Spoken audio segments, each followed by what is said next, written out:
है मसीह का प्यारा वचन, ये है वचन, प्यारा वचन, यीशु मसीह का प्यारा। परमेश्वर के धन्य नाम की महिमा हो।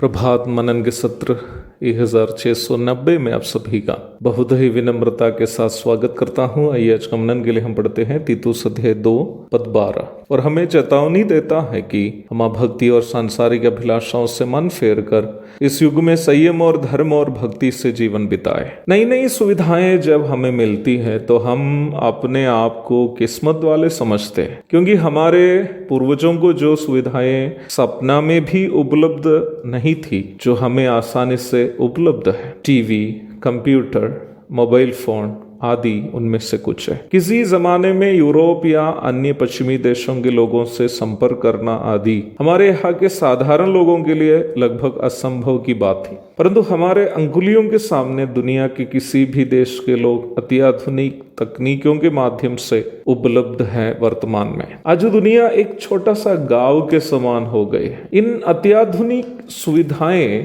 आज हमारे जीवन कई हद तक आसान कर दिया है, परंतु इन सुविधाओं का लाभ उठाने के बीच में हम सब ध्यान नहीं देने वाली एक बात है। पाप करने का उन मौकाएं जो पहले हमारे घर के बाहर थे, आज हमारे घर के अंदर तक आ गए हैं। पराये पुरुष और पराये स्त्री के साथ अनैतिक संबंध रखने का मौकाएं पहले घर के बाहर थे, तो मोबाइल और कंप्यूटर ने इससे घर के भीतर से करने की सुविधा प्रदान किया। 1990 और उसके पूर्व के दशकों में जवान लड़के और लड़कियां, उनके लिए रहस्यमय तरीके से बात करनी बहुत मुश्किल की बात थी। वही मुझे लगता है वर्तमान समय में जवान लड़के और लड़कियां जितने अपने दोस्तों से बात करते हैं, उतना अपने माँ बाप से बात नहीं कर पाते हैं। परिणाम स्वरूप बहुत कम उम्र में ही अवैध संबंधों की संख्या बढ़ने लगी। समाज में लैंगिक अराजकता तीव्र रफ्तार से फैलने लगी।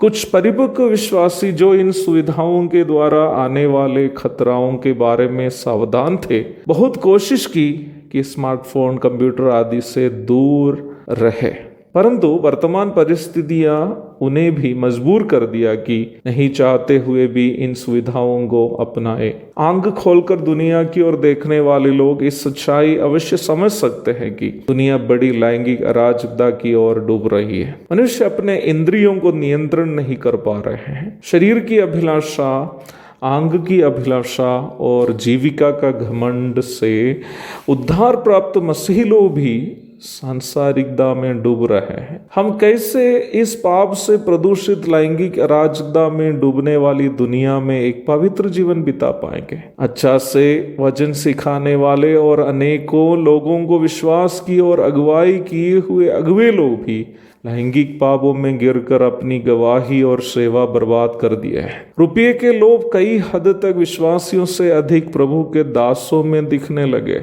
सेवा में निकलने के बाद आत्माओं को जीतने और कलीसियाओं की स्थापना करने के पूर्व अपने लिए घर बनाना, अपने बच्चों को सुख सुविधाओं में जीने का आनंद देना, सांसारिक सुखों में मस्ती करना आदि अनेकों यहाँ तक सेवकों का भी परम लक्ष्य बन गया है। ऐसे सेवकों और विश्वासियों के बीच में लैंगिक अराजकता में डूबने वाली वर्तमान दुनिया में कैसे हम परमेश्वर के अनुग्रह का प्रदर्शन कर पाएंगे?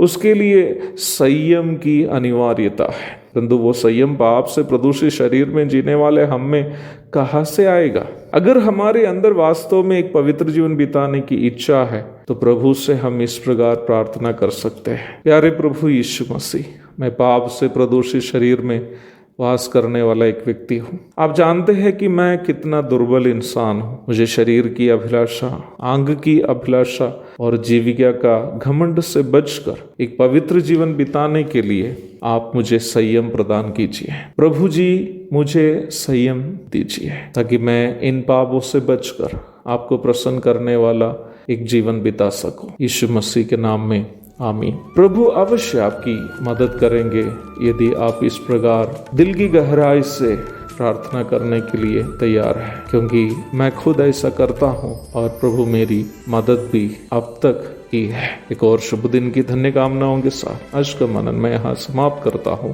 प्रभु आप सबको आशीष दे। आमीन। भोजन है आत्मा में भूखे कोयल, पानी है आत्मा में प्यासे कोयल, पालन जो करते हैं उसके लिए आशीष पाने का साधन है यह।